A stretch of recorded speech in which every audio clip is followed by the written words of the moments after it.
You're out hunting. It's just you and your brother-in-law, tracking a wounded antelope through thick brush for hours. You round a bend near a rocky outcrop, and he's not behind you anymore. You call his name. Nothing. You backtrack the way you came, checking every game trail, every patch of soft dirt, and there's no sign of him. No blood. No broken branches. He is simply gone. And here's the thing that should terrify you. You have no phone to call for help. No search and rescue helicopter is coming. Whatever happens next depends entirely on you and on how good your people are at doing exactly this. Because someone going missing wasn't a rare event in the ancient world. It was routine, and the way ancient humans responded to it reveals an entire invisible system for finding each other in a world that had absolutely no interest in helping them. Let's start with why this happens so often. A hunting party could range 15 to 20 kilometers from camp in a single day, moving through dense forest, across rivers, over terrain that looked completely different depending on light, weather, or the direction you approached it from. Add in the fact that most Paleolithic humans didn't have a fixed permanent home base. Many groups were semi-nomadic, moving camp every few weeks. And if you got separated even briefly, the physical location of home might not exist anymore by the time you found your way back. It wasn't just hunting trips either. Foraging parties split up constantly. Children wandered off, because children have always wandered off. Elderly members struggled to keep pace on long treks. Injuries happened, and an injured person moving slowly through unfamiliar terrain could become disoriented within hours. Anthropologists studying modern hunter-gatherer societies, groups like the Hadza of Tanzania or the Juhohansi of the Kalahari, have documented this exact phenomenon happening with striking regularity even today. So what did they actually do about it?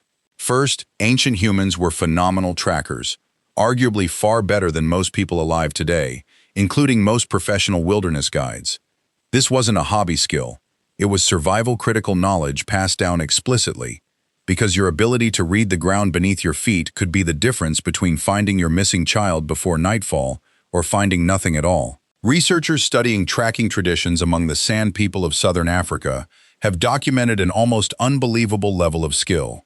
Trackers can identify not just which animal or person passed through, but roughly how long ago, how fast they were moving, whether they were injured, and sometimes even the emotional state suggested by their stride. A calm walking gait looks different from a panicked one. The ground tells a story if you know how to read it. This meant that when someone vanished, the group didn't just wander around shouting a name and hoping. They organized. What emerges from the record looks like an informal but genuinely sophisticated search and rescue protocol. The most experienced trackers would take the lead, fanning out from the last known location in a systematic pattern, checking for disturbed vegetation, displaced stones, broken spiderwebs across trails. Other members would hold position at key points, calling out periodically, both to guide the missing person back and to keep the search party itself from getting lost. And this raises a question. How do you call out across a kilometer of dense forest? The answer is one of the most underappreciated pieces of ancient technology: sound. Many hunter-gatherer societies developed specific vocalizations and whistles used exclusively for locating separated members, distinct from ordinary communication, so they'd be instantly recognized.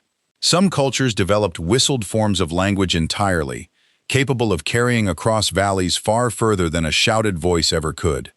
The Silbo Gomero whistled language of the Canary Islands is a documented modern example, transmitting information up to 5 kilometers under the right conditions. Fire and smoke played a role too. If a search stretched into evening, groups would light signal fires at the last known camp, both as a beacon to navigate toward and as a way of saying, "We are still here, come back to the light." A column of smoke during daylight served a similar purpose, marking a fixed point in a landscape that otherwise offered very few reliable reference points. Here's something that might surprise you. Ancient humans didn't just rely on searching. They built systems to prevent disappearance from happening in the first place.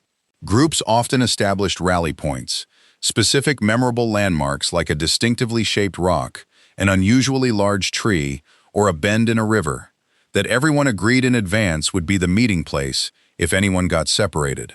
Even without any way to communicate in the moment, a lost individual had a plan. This is functionally the exact same principle taught in modern wilderness survival courses today. Pick a landmark, agree on it beforehand, and if you get separated, go there and wait. There's also strong evidence ancient humans deliberately marked trails, not with elaborate signage, but subtle intentional cues. Broken branches positioned at eye level, stones stacked in patterns unlikely to occur naturally, notches cut into bark. Trail marking traditions documented across North America, Australia, and Africa show remarkably consistent logic. Create a mark a trained eye would recognize as deliberate, but that blends into the landscape enough not to be obvious to outsiders or animals. A trail marker wasn't just a breadcrumb, it was a message left for anyone who came looking. But let's talk about what happened when the search failed. Because sometimes it did. The disappearance of a group member, especially a child, would have been devastating, and the archaeological record gives us glimpses into how ancient humans processed that loss. Burial practices across the Paleolithic and Neolithic show clear evidence of deliberate, careful treatment of the dead. Grave goods, specific body positioning, sometimes ochre pigment applied to remains. These were not people who treated death or disappearance with indifference. The absence of a body to bury, in cases where someone was simply never found, would likely have created a harder kind of grief, one without the closure ritual and burial provided. There's also a practical, almost chilling reality behind repeated disappearances. Over time, ancient humans built up detailed knowledge of dangerous zones, unstable riverbanks, territories controlled by predators, places where previous group members had vanished. This knowledge was passed down as warnings, sometimes encoded in the myths and stories told around the fire, stories about places you simply did not go. Anthropologists studying oral traditions have proposed that many forbidden place myths across different cultures may actually encode real practical survival knowledge. Cautionary tales built around genuine tragedies, repackaged as folklore, so the lesson would survive even after the people who learned it the hard way were gone. And this connects to something bigger about how ancient human groups functioned. A search for a missing person wasn't just about that one individual. It was a demonstration, to everyone watching, of how seriously the group took its commitment to its members. In small hunter-gatherer bands, typically 15 to 50 people, everyone's survival was interconnected. If a group had even an unspoken reputation for not searching hard enough, that would have fundamentally changed how people related to it.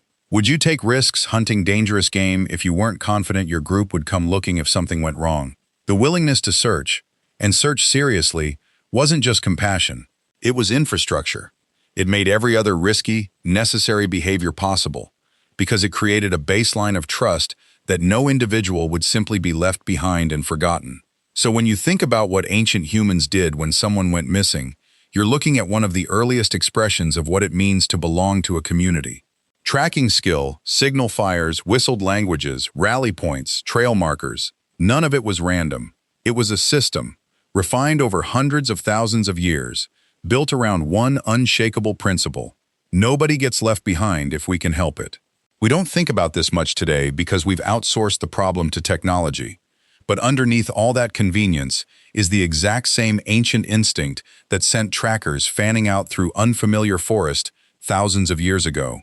The instinct that says when someone we care about disappears, we do not simply move on. We go looking.